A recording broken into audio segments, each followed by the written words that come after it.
करिश्मा, रेशमा और मनीषा 3 बहनें हैं। उनका एक भाई भी है, मयंक। मयंक अपनी बहनों को बहुत प्यार करता है, लेकिन मयंक की पत्नी सविता इस मामले में मयंक से बिल्कुल ही अलग है। वो अपनी ननदों का जितना बुरा कर सकती है उतना बुरा करती ही रहती है और अपनी ननदों पर हुक्म भी चलाती है।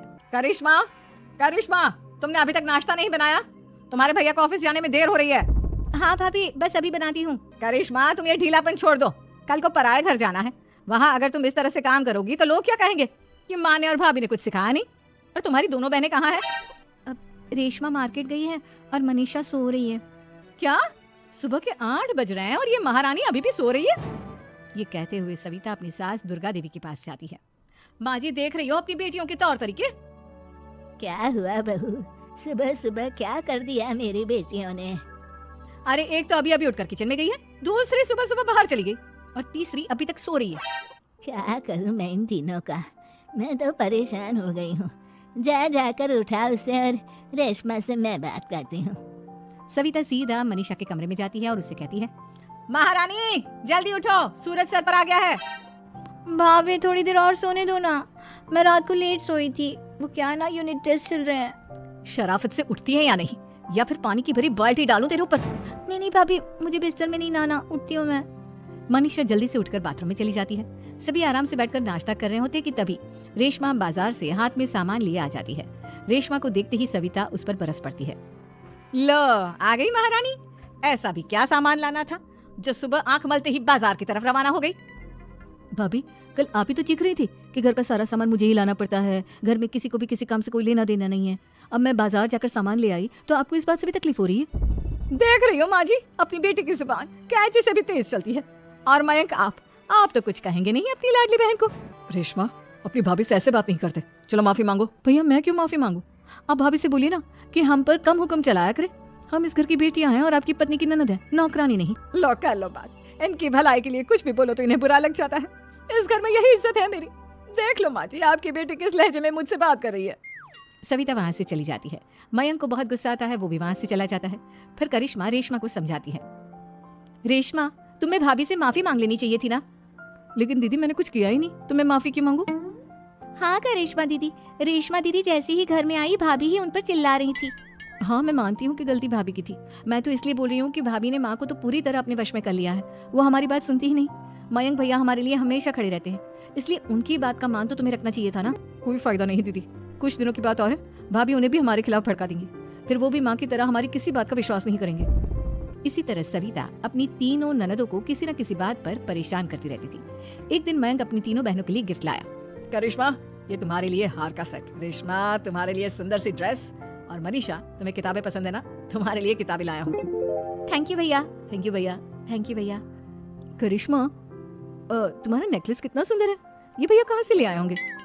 मैंने भैया को 3 दिन पहले फोन पर ये डिजाइन दिखाया था और आज भैया ये ले आए। सविता तो अपनी ननदों के गिफ्ट्स देखकर जल गई और करिश्मा का नेकलेस तो उसे भी बहुत पसंद आया था। अपनी बहनों के लिए कितना अच्छा नेकलेस लेकर आए हैं, मुझे कभी कोई गिफ्ट नहीं दिया। मैं आज ही ये हार चुरा लूंगी। रात में सविता करिश्मा का हार चुरा लेती है और इसी तरह उसे अपनी ननदों की जो भी चीज अच्छी लगती वो उसे मांगती नहीं, बल्कि रात के अंधेरे में चुरा लेती। इसी तरह दिन बीतते गए और सविता ने मयंक के दिल में भी उसकी बहनों के लिए नफरत पैदा कर दी। एक दिन मयंक ने करिश्मा और रेशमा के लिए रिश्ता देखा और ये बात उसने घर में सबको बताई। माँ, करिश्मा और रेशमा के लिए बहुत अच्छा रिश्ता आया है, वो लोग कल इन्हें देखने आ रहे हैं। आप और सविता मिलकर सारी तैयारी कर लेना। ये सुनकर करिश्मा और रेशमा खुश हो जाती हैं, लेकिन सविता सोचती है, अगर इन दोनों बहनों की शादी हो गई तो घर और बाहर का काम कौन करेगा? मनीषा तो 1 नंबर की कामचोर है, उससे तो किसी बात की उम्मीद लगाना ही बेकार है। मुझे इस शादी को रोकना होगा। अगले दिन सभी लड़के वालों के स्वागत की तैयारी करने में लगे होते हैं। तभी मयंक अपनी बहनों से आकर कहता है, तैयार हो गई तुम दोनों?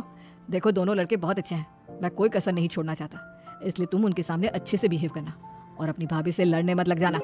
करिश्मा, तुम वो नेकलेस पहन लो ना जो मैं तुम्हारे लिए लाया था। भैया, मैं बहुत देर से वो नेकलेस ढूंढ रही हूँ, लेकिन मुझे मिल ही नहीं रहा। क्या तुमने नेकलेस खो दिया? तुम्हें पता भी है वो कितना महंगा था, तुम कोई काम ढंग से नहीं कर सकती। मयंक गुस्से में वहां से चला जाता है। थोड़ी देर बाद लड़के वाले भी आ जाते हैं। वो दोनों बहनों को पसंद कर लेते हैं और रिश्ता पक्का हो जाता है। लेकिन सविता के दिमाग में तो कुछ और ही खिचड़ी पक रही थी। वो पंडित जी के पास करिश्मा की कुंडली लेकर जाती है और उन्हें पैसे देकर करिश्मा की कुंडली बदलवा देती है। जब लड़के वालों के पास करिश्मा की कुंडली जाती है तो वो दुर्गा को फोन करते हैं। बहन जी, हमने करिश्मा की कुंडली अपने पंडित जी को दिखाई थी। आपकी बेटी की कुंडली नहीं बल्कि दोषों का पिटारा है। देखिए, मैं और मेरे पति इन सब बातों में बहुत विश्वास करते हैं, इसलिए हम आपकी बेटी से अपने बेटे की शादी नहीं करा सकते। इस तरह करिश्मा का रिश्ता टूट जाता है और सभी घर वालों को बहुत दुख होता है। अब कविता सोचती है, चलो करिश्मा का तो रिश्ता टूट गया, अब रेशमा का भी रिश्ता तोड़ना है। क्या करूं? अब सविता आवाज बदलकर किसी अननोन नंबर से रेशमा के होने वाले ससुराल में फोन करती है। हेलो, मैं कौन हूँ कौन नहीं ये आपके लिए जानना जरूरी नहीं, बस इतना सुन लो कि रेशमा का 2 साल से किसी के साथ अफेयर चल रहा है। बस रेशमा का रिश्ता तोड़वाने के लिए सविता का इतना कहना काफी था। अब रेशमा का भी रिश्ता टूट गया। मयंक और दुर्गा देवी ने रेशमा को खूब खरी खोटी सुनाई और उससे बार बार उस लड़के के बारे में पूछने लगी। आप दोनों मुझे क्यों परेशान कर रहे हो? अरे कोई लड़का होगा मेरी लाइफ में तो मैं बताऊंगी ना, जब कोई है ही नहीं तो कहाँ से लाऊं मैं कोई लड़का? तो तेरे होने वाले ससुराल वालों को फोन किसने किया था? माँ मैं नहीं जानती किसने फोन किया था, मैं सच कह रही हूँ। मैं तो पहले ही कह रही थी इसकी लगाम खींच कर रखो, लेकिन मेरी सुनता ही कौन है। आप चुप रहिए भाभी, ये सब आपका ही किया धरा है। अब तीनों बहनों को विश्वास हो जाता है कि ये सब उनकी भाभी ही कर रही है। तीनों बहनें अपनी भाभी को सबक सिखाने के लिए एक वकील कर लेती है और घर में हिस्सा मांग। देखो भैया, माँ बाप की जायदाद में जितना बेटों का हक होता है उतना ही बेटियों का, इसलिए इस घर के 4 हिस्से होंगे और हमें अपना हिस्सा चाहिए। मैंने तुम्हारे लिए क्या क्या नहीं किया और तुम इस घर में हिस्सा मांग रही हो? भैया, आप और माँ हम बहनों की कोई बात नहीं सुनते हो और भाभी हमारी शादी नहीं होने देगी क्योंकि उन्हें लगता है कि आप हमारी शादी में ज्यादा पैसा लगाओगे और उन्हें हम जैसी फ्री की नौकरानी कहाँ मिलेगी।